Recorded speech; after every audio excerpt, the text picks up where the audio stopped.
வேதியியலை பற்றி ஒரு முன்னுரையை பார்ப்போம். Introduction to chemistry. கெமிஸ்ட்ரியோட கோர் ஐடியா, அதனுடைய முக்கிய கருத்து என்னன்னா, the whole can be explained by its parts. எந்த ஒரு பருப்பொருளையும் அதனுடைய பாகங்களை கொண்டு விளக்கிடலாம். ஸோ எந்த ஒரு பருப்பொருளினுடைய பண்புகளையும் அது கொண்டிருக்கும் சிறிய சிறிய துகள்களின் பண்புகளை வைத்து சொல்லிடலாம். Understand the bits and you understand the whole. இதை தான் ஃபிலாசபர் ரிடக்ஷனிசம்னு சொல்கிறாங்க. ஸோ அடுத்து இந்த எந்த ஒரு பொருளும் சிறு சிறு துகள்களாக இருக்குது, இதை தான் கெமிஸ்ட்ரி சொல்லுது.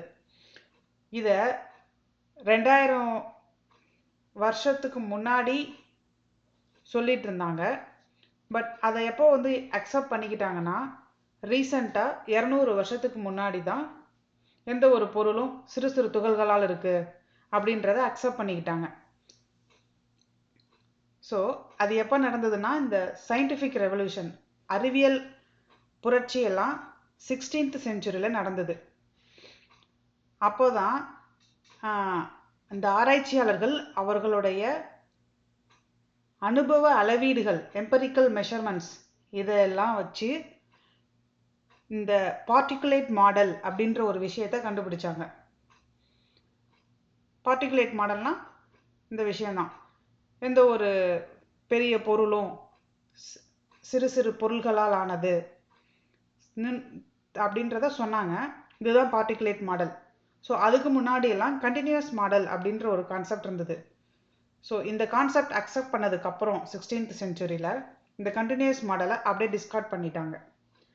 நெக்ஸ்ட்டு 1800 அப்போது அந்த பார்ட்டிகுலேட் மாடலை கம்ப்ளீட்டாக அக்செப்ட் பண்ணிட்டாங்க. ஸோ அக்செப்ட் பண்ணிவிட்டு சயின்டிஸ்ட்லாம் ரிசர்ச் பண்ண ஆரம்பிச்சிட்டாங்க. அந்த பேசிக் ஸ்ட்ரக்சர் ஆஃப் பார்ட்டிகல்ஸ், எந்த ஒரு பருப்பொருளையும்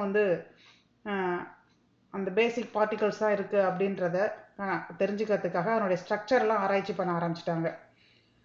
20th செஞ்சுரியில் ஒரு மாதிரி ஆராய்ச்சி பண்ணி கண்டுபிடிச்சிட்டாங்க அதனுடைய ஸ்ட்ரக்சர்லாம். அதுதான் ஆட்டம், மாலிகுல் அப்படின்ற ஒரு விஷயத்த உலகுக்கு சொன்னாங்க. ஸோ அப்போ என்ன சொன்னாங்கன்னா, ஆட்டம்லாம் எப்படி ஒன்றுக்கு ஒன்று இணைஞ்சு ஒரு பெரிய பொருளாக உருவாயிருக்கு, ஆட்டம்லாம் ஒன்று சேர்ந்து மாலிகுலாக இருக்குது, மாலிகுல்லாம் ஒன்று சேர்ந்து ஒரு பெரிய பொருளாக இருக்குது அப்படின்றதே அந்த மாடலை 20th செஞ்சுரியில் எக்ஸ்பிளைன் பண்ணாங்க. ஸோ கெமிஸ்ட்ரிக்கு ரொம்ப இம்பார்ட்டன்ட் ஆட்டமோட ஸ்ட்ரக்சர் அண்ட் அதனுடைய ப்ராப்பர்ட்டி. இதை வச்சு அந்த ஹோல் சிஸ்டமோடைய ஸ்ட்ரக்சர் அண்ட் ப்ராப்பர்ட்டியை சொல்ல முடியும். ஸோ கெமிஸ்ட்ரியில் 2 யூனிஃபையிங் தீம் இருக்குது. ஃபஸ்ட்டு ஸ்ட்ரக்சருக்கும்